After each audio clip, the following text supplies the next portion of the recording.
Hello, welcome to the Lone Show. I'm your host, John Lone. In this episode, I've not brought on regulars because I just don't feel like it. However, we do have a guest. Ugh. Internet's not working properly. Oh, here we go. As for our guest, she is from Abuja, Nigeria. She helps young women in law and media develop strong voices, solid careers, and stable personal lives. Ladies and gentlemen, I'll give you Chioma Esther Itim.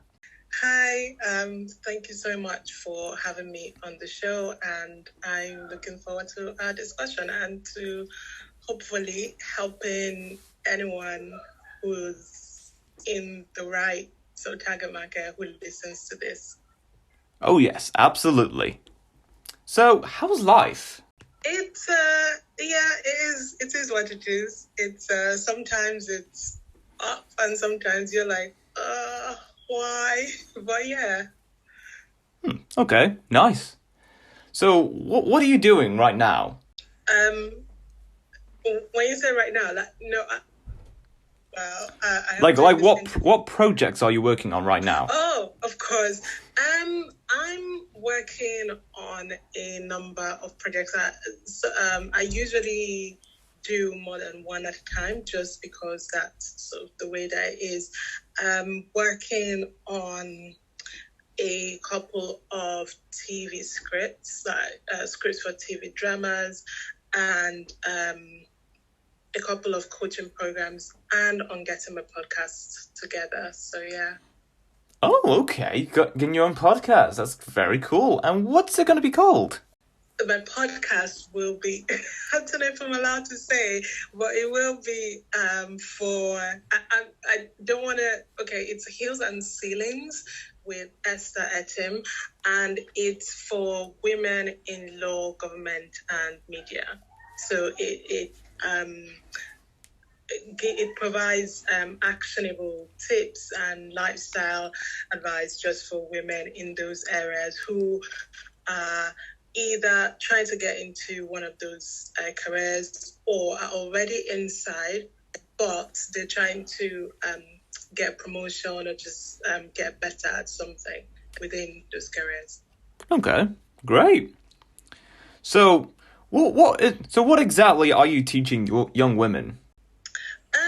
Well, the first thing that I would say, and I wish that somebody had told me this, long time ago, would be learn to recognize people, things, and situations for what they are, not what your ego or emotion would prefer, and treat them accordingly.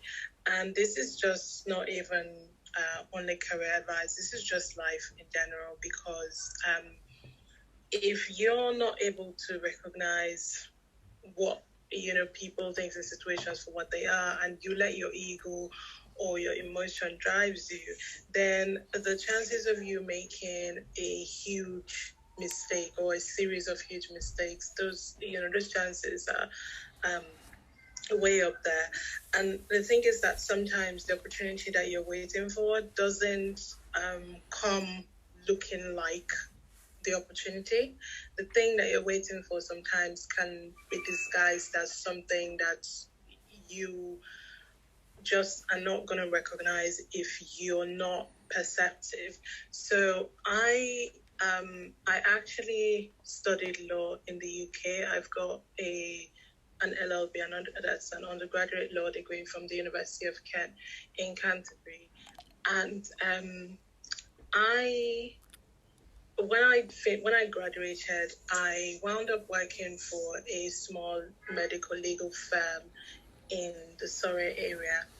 And I knew that I wanted to become a writer, but I just didn't know how to go about it. I mean, I sent in query letters and all that, tried to submit my manuscript with loads of publishing firms, but it just hadn't worked out.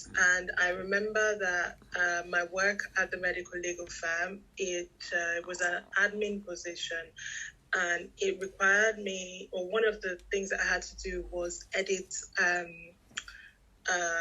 psychiatric reports for psychiatrists. And I remember that this one I did, the psychiatrist started looking at me like, okay, this girl, she's, what's she doing here? Her work is really good. And long story short, I found out later that he actually owned a publishing company.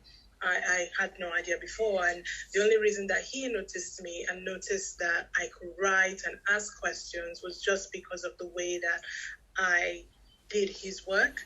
And so that's what an example of recognizing or just discerning opportunities that you might not have imagined. Because, think about a medical legal firm publishing a book. Like, I would never have thought that one would have anything to do with the other. And so another thing that I would say would be to start where you are and literally be faithful where you are. Because like I said, if I had just felt like, this is just it's just a small admin job, I'm this law graduate, I don't have to be doing this, my mates are earning God knows how much. If I look down on that admin job, I know for a fact that there's no way that my first book would have been published. There's no way that, and of course, that first book being published opened doors for me that I didn't even know existed. So I've got more than one book out now. And I've got my own company, and all these things I did would not have happened if I wasn't faithful where I was and if I'd literally looked a gift horse in the mouth. So that's what I would tell women in law and in media. Okay, great. Now, before you've studied at the University of Kent, have you always lived in Nigeria, or have you moved to England slightly early before that? No, I've always lived in Nigeria. I just traveled. I've always lived in Nigeria. I traveled to the UK to study and then to work for a while before I returned to Nigeria.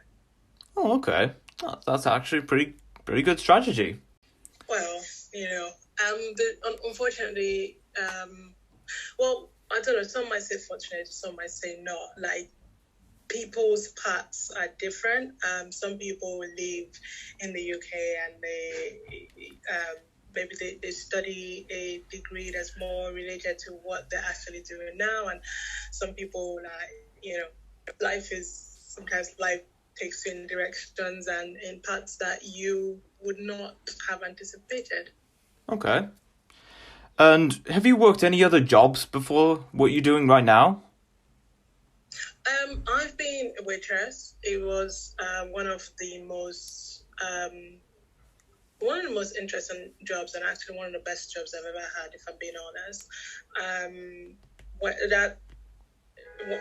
When I got to the UK, at the time, I don't know what the legal situation is now, but at the time, students could work part-time during term and full-time during holidays. So yeah, I did waitressing, loved it. But then again, it was because I was a student, it was one of the few things that I was qualified to do. I've been in telesales.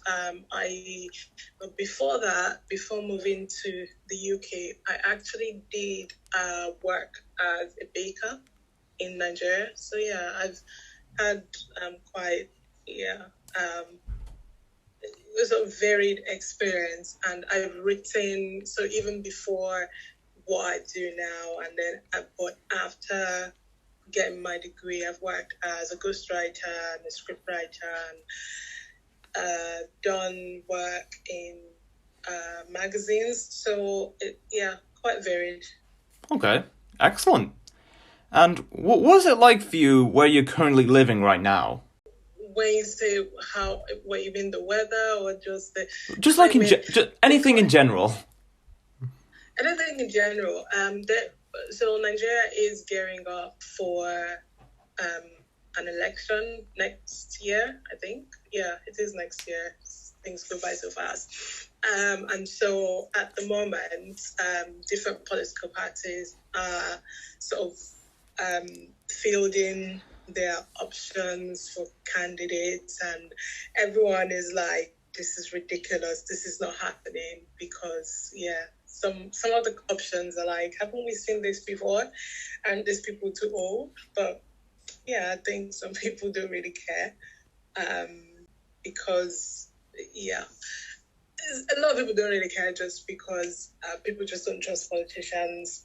But I'm guessing that you know the situation is not that different in the UK as well, because I know that when I was living in the UK, there were people who'd be like, no, all politicians are the same. They all tell the same kind of lies. So Oh yeah, that's so true. Most candidates are always the same. They just have like, and in Nigeria, unlike in the UK where, if someone says they're Labour or they're Tories, you sort of know. But in Nigeria, there's two main political parties, but candidates keep crisscrossing. So like, the way that I can explain it is, today somebody gets into office saying that they're Labour, and of course, you guys voted for them, and then like maybe 2 months or something to the end of their tenure, they'll just wake up and be like, no, I'm a Tory now. And so right now, like, there's quite, there's a lot of confusion, because I'm not, I mean, yes, we know that politicians lie and all that, but people who say they're Labour, they have a particular ideology, on paper at least, than Tories do, and they're quite different. And so if they're crisscrossing, that really just confuses everyone, because they're like, okay, wait, what do you believe in? Which is actually the situation right now in Nigeria, because people are literally crisscrossing between the two main, I mean, obviously there's lots of other political parties, but people are crisscrossing between the two main political parties. And so everyone is like, really? Like, what are you guys doing? This is ridiculous. But Yeah, absolutely. So, have you ever thought about come back to visit England someday? When the pandemic and all the craziness is over, yes, I would love to visit. But I've been away I've been out for quite a long time, so obviously it's not, I don't expect it to be the same. I still keep up with news in the UK, and just seeing that some of the places that I was quite familiar with, so like Oxford Street, most of the shops and all that, they're now gone. And so it's actually a bit sad, because some of those things just felt like, they felt like staples, and you're kind of like, oh, this is no longer there. I wonder what it'll be like now and all that. But I think, if there's a reason and the time is right, then I don't see why not. I don't see why I wouldn't visit. Okay, cool. So, before going to University of Trent or anywhere else, do you ever have you ever traveled to other countries in Africa or around the world? I have traveled to Ghana, and that was a very long time ago. Again, I don't think that the Ghana that I traveled to back then is what it is like now. I think it might be a lot more developed, a lot more dense. But I traveled before. It was actually before I traveled to the UK, but for the most part, I have spent most of my time in Nigeria. Okay. What is the best way to start the morning? Open your eyes.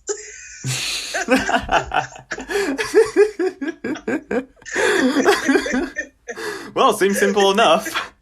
Well, you never know. I was reading something today, and someone said that their significant other sets the alarm clock for like an hour and a half before they actually have to get up, and then they keep hitting snooze. So obviously their eyes are closed, and so they're not really ready to get up, which is very annoying for whomever is around, because it's like, hey, like, why would you get up? So the best way to start the morning would be to actually open your eyes and Yeah. I mean, it's simple as that, really. Yeah. Oh yeah. How much time do you spend on the internet?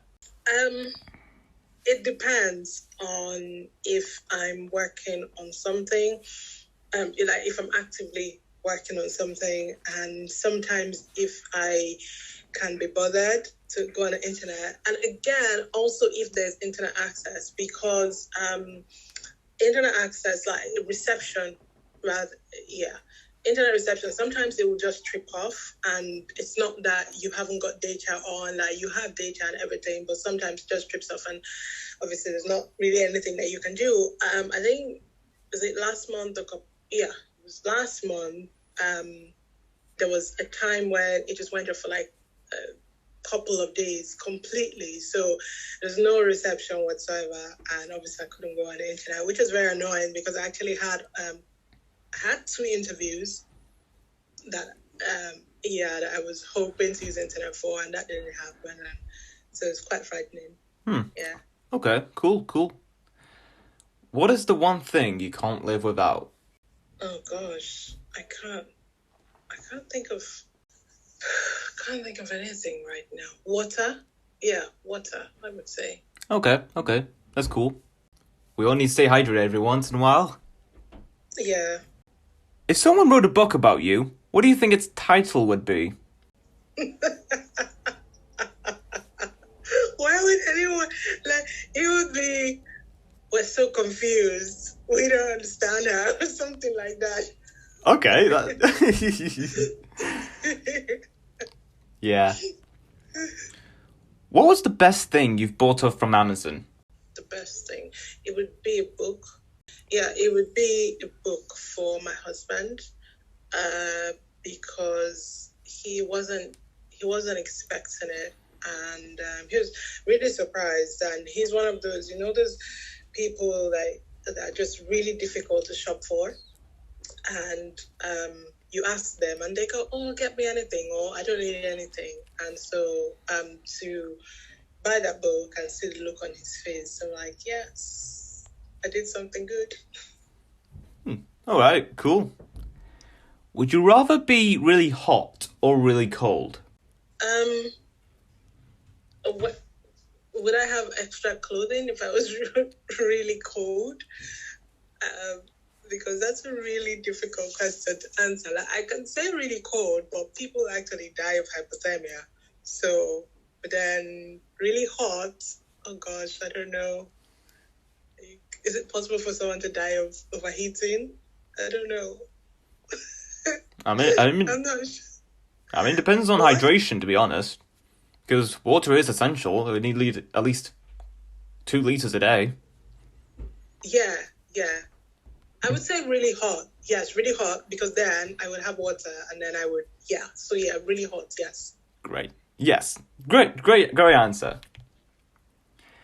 What kind of music do you often listen to? It actually varies, and it depends on my mood and what I'm trying to achieve. Even with artists, like even with artists that I like to listen to, like I don't have a favorite artist, and then even with artists I like to listen to, I don't usually like their entire album or their entire body of work. So I would play one song to death and back to life. So music, it actually depends on, it depends on what my mood is. Okay. Yeah, I agree to that. What's the most useful thing you own? My phone. Very good answer. Because we all need technology every once in a while for, like, certain things. Yeah. I mean, I'm doing this interview on my phone. Even when I don't, and my phone, I can take it where I can't take my laptop. So, and I can write on my phone when I get an idea, or I'm working on something and, I haven't got pen and paper to hand. My phone, definitely. Oh, yeah, absolutely. What is the best way to travel? I would say by air, just because I don't actually like traveling. I'm okay with going to new places and that, but I wanna close my eyes and open them and I'm there. And the fastest way to do that is a plane. So yeah, I would definitely say plane. Okay, great. Do you have any pets? No, I'm actually scared of animals. Okay. Where was the most relaxing place you've been to? Uh, the most relaxing place would be.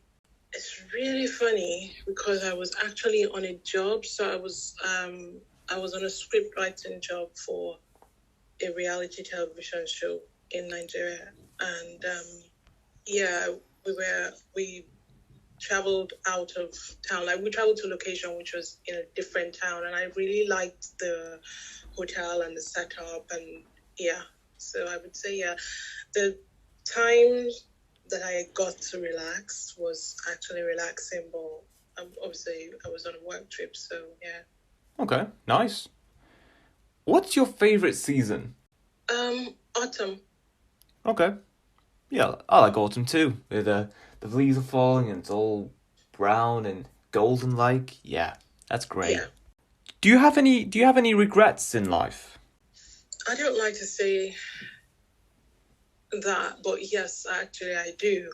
And that's just come from my inability or refusal in some cases to recognize certain people, things, and situations for what they really are, and then to treat them accordingly. There've been some really shitty friends, horrible people that I have entertained in my life that if I had recognized them for exactly what they were and treated them accordingly, like some of the drama and the trauma they brought me would not have happened. Also, on the flip side, there have been some couple of really good people that I didn't recognize at first for who they were. And if I had, maybe some of the things that I'd been through, I wouldn't have. And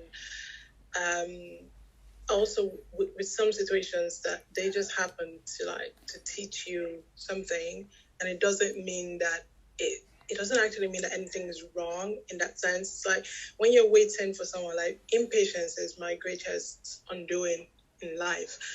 I'm the kind of person who, I want something done like yesterday, and obviously that's not always possible. When it doesn't happen, I get very unhappy and depressed, and it's like, for me, that if I had learned to, or just been able to enjoy the journey sometimes, yeah, I think that's one of my greatest regrets. Okay. What was the last good book? What was the last book you've read? The last book that I read, I'm actually thinking because I read a number of books at a time, which is really bad. But the last one I read is actually one that I co-authored, and it's a box set called the Fearless 5x4 box set. So there's 5 books in the box set, and by 4 authors, hence the Fearless 5x4. Yeah, box set. Wow, okay, that's cool. Who was the last person you've talked to? A lawyer friend, acquaintance on Instagram. Oh, okay, that's kind of cool. What flavor of ice cream do you wish existed? Wow, I thought you were going to say what flavor of ice cream is my best one, but I don't actually know because this is really bad.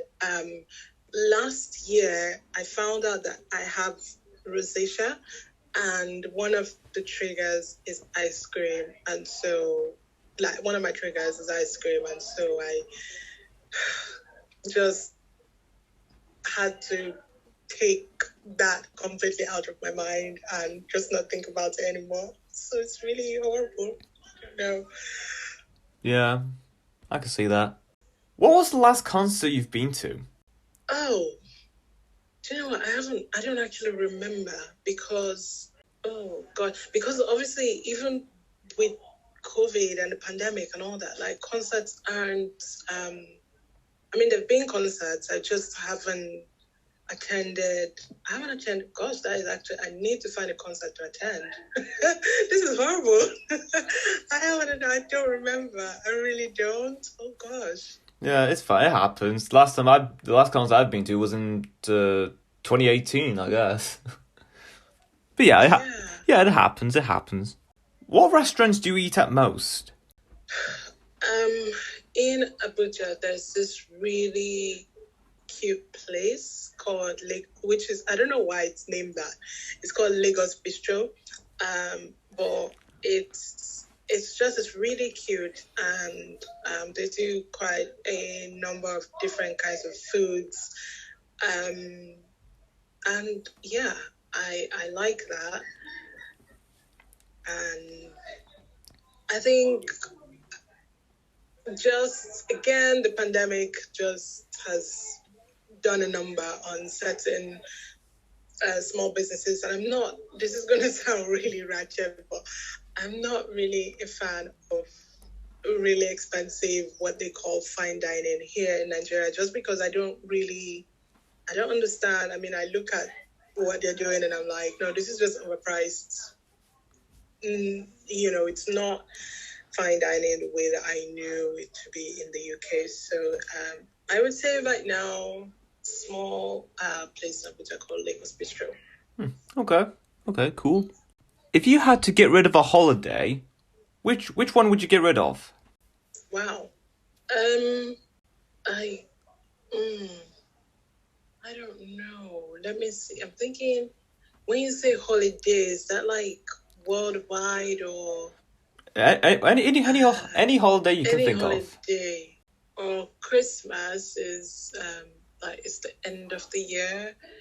It's the kind of, I would say Thanksgiving. I know that sounds horrible, but yes, I don't really understand. That's cool. It's fine. I don't understand what it is either. What is your favorite drink? It would have to be water, just because I don't drink alcohol, and hot drinks, I don't drink coffee. It's gonna just have to be plain old water because I'm boring like that. Okay, that's fine. It happens. I like drinking water too. How often do you say a play? Do I say play? I would love to see more plays. I haven't, again, this pandemic is not helping. But, and I think this is a really good thing. I'm actually starting a theatre company in Nigeria, just so that we can put on plays in Abuja. And so right now we're still sorting out the logistics of it.